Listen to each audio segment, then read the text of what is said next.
example by all the speakers before me, I think I feel obliged to make some kind of big distinction because I don't have any real big story to tell you. Maybe just a story of passion, but not really of big things I've done and experienced. It's more, hopefully, ahead of me, but even more so ahead of you.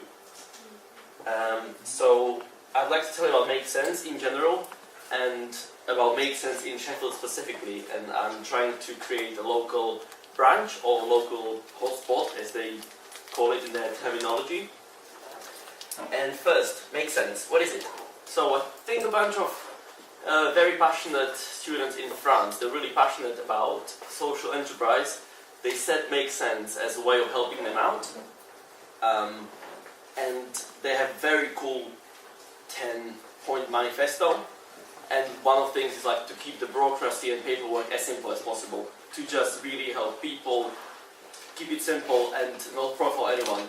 Anyone who's enthusiastic about the idea is welcome to participate. So it's an open global community, and it functions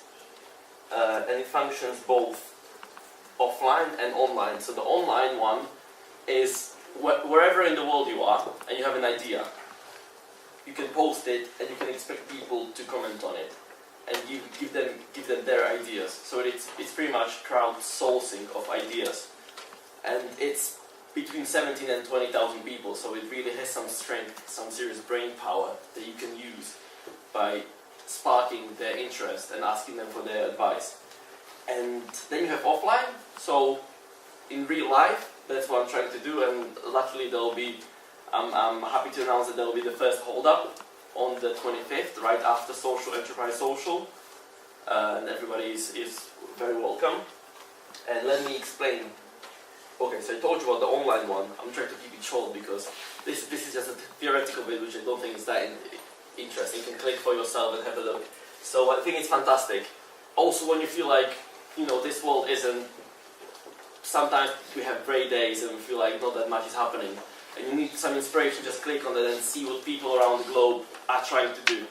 And it's amazing. And then you can feel how some of these ideas are not as far as they might be geographically, and you can implement them in your communities.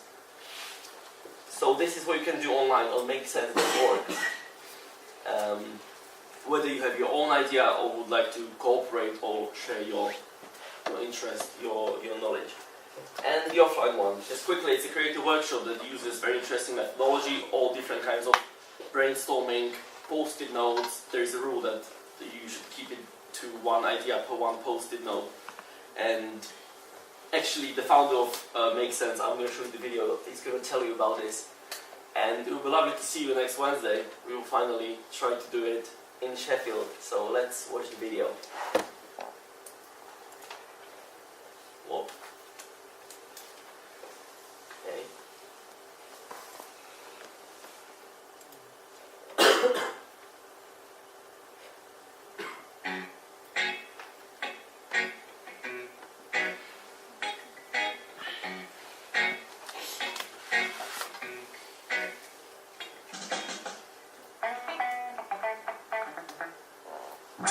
So in schools, people will, and your teacher will never tell you how to have new ideas. They will just tell you that ideas that come from the past.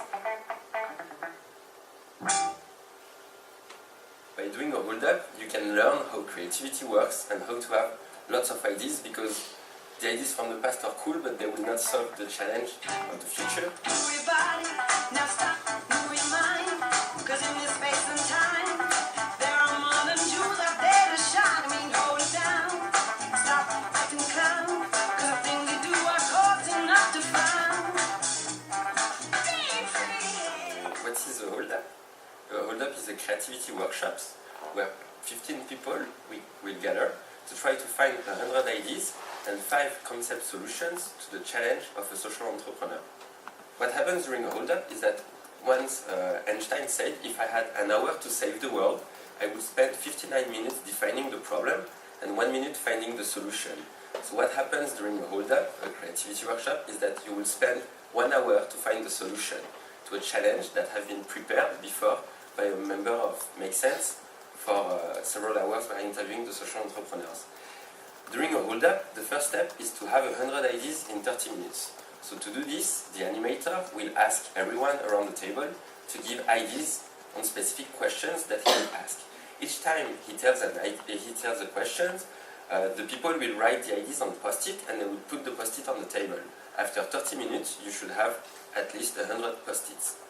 Second phase is that once you have 100 IDs on the table, people will vote for the IDs that they prefer and that answer the most to the challenge. So they vote by putting some lines on the post-it, and the post-it with more votes are the best IDs. Once you have the best IDs, people will gather in small groups, so 3 people, to work on a solution to be built around that idea. Once they've done that, they can do their video prototype. That means explaining their ideas thanks to drawings that we can then publish on Twitter and Facebook and YouTube.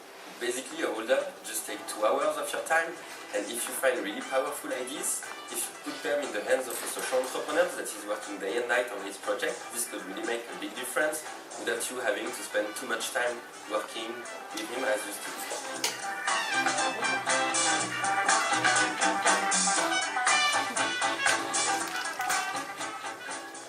So do you feel like you understand what a hold-up is? Okay, so this is the theoretical bit that I was trying to keep as short as possible. And basically this is what I've been trying to do since November, but I'm not established within any social enterprise circles. I'm a history and Russian 4th year student, so humanities, very different stuff. But I had so many interesting meetings, including Uzma and Anga and other people, and spoken to Justine, just trying to establish myself, find these people who would like to expose their problem and have it, other 10 to 15 people chatting about it, hopefully come up with some solutions. And finally, I'm really happy to announce that there is a person, his name is Liam, and he's an amazing guy, he's a mature student. He just started studying creative writing at Sheffield Hallam University, and he's a first year student, and he's already started his own group of people. So he basically is trying to help disaffected people by teaching them creative writing techniques and empowering them by teaching them the techniques, and eventually after this 12-week course publishing their work in an anthology. Because he himself went through the same story, same struggle of writing a book, and probably even a bigger struggle. That is publishing. the charity I work.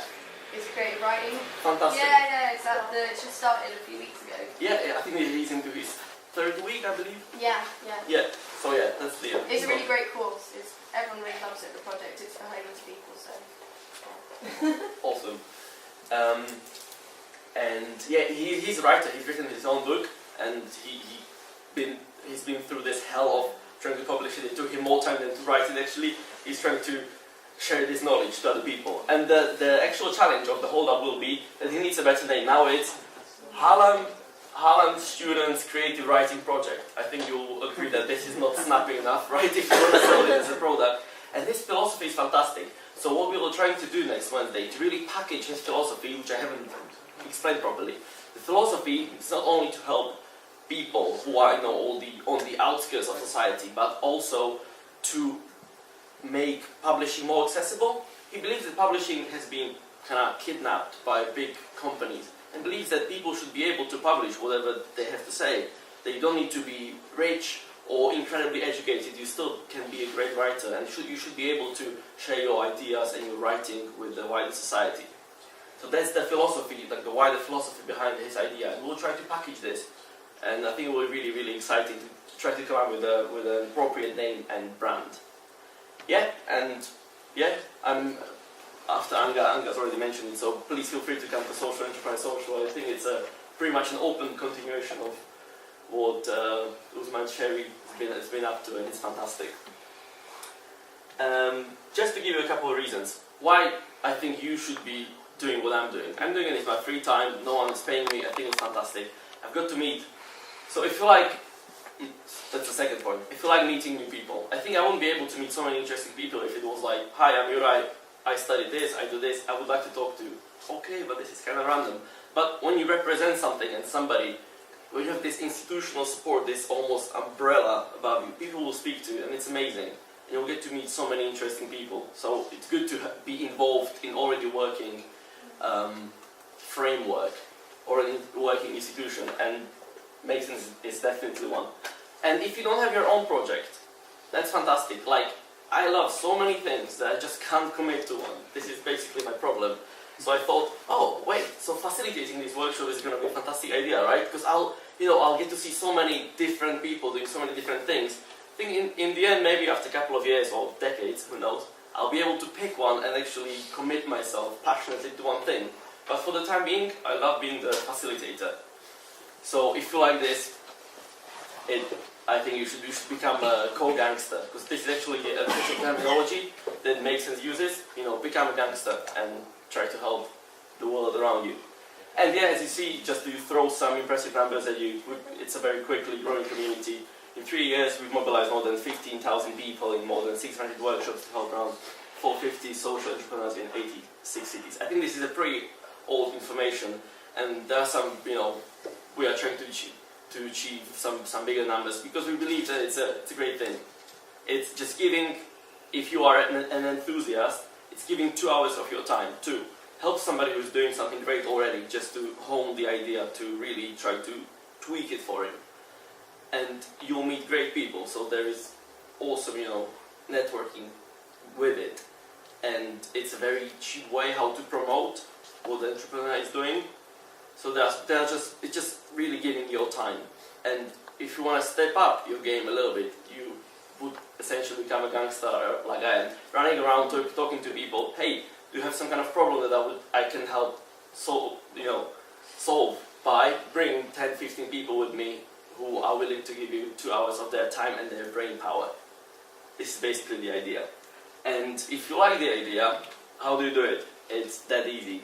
So you just fill in a form, you get very informal training, and you get started. It's completely open community that runs by the philosophy, the more you share, the more ideas you upload, the better. There is nothing exclusive like, I have this knowledge, I'm not going to share it. It's quite the opposite. And yeah, to get involved locally, MakeSense Sheffield has just about 20 people, I hope it's up and coming and getting bigger. If you want to see how it's really, really done, check out MakeSense London on Facebook. They've been doing so many things, like they've started earlier, and they are almost like professionals. I'm a complete amateur. And yeah, and if you want to get involved online, check out MakeSense.org. And yeah, I guess that's it. Maybe quickly just to share my story, why I'm so passionate about this. I've actually only been to one hold-up, which is kind of crazy, right? Only one hold-up that happened in October very randomly. I didn't plan it, just happened to be at the conference organized by Ashoka and MakeSense Corporation. And my girlfriend was volunteering there because she works for Ashoka, doesn't matter. So, and I was there between people, they're all like 25 plus and already from like all kinds of interesting sectors. I was like, what am I going to do here? And the challenge was, there was a girl from Birmingham trying to make one gallery space more attractive by use of technology. So any kind of technology you can think of, projectors, mobile application, YouTube channel, anything, used in order to really break down this stereotype that gallery is only for posh people, for some art enthusiasts. Like, make it accessible to everyone. And we came up with so many ideas, people from all walks of life, like a humanities student, girl from Leeds who works for an NGO in the third sector, guy who works in chemistry industry, bringing people from all walks of life to give your time, your energy, your ideas, and help somebody who is working on something great. And I loved it, and I really hope it's gonna work in Sheffield. So yeah, that's it. Thank you for your attention, and hopefully I hope it all makes sense now, and I hope to see you all on Wednesday. And that's my contact details if you want to get in touch. Thank you.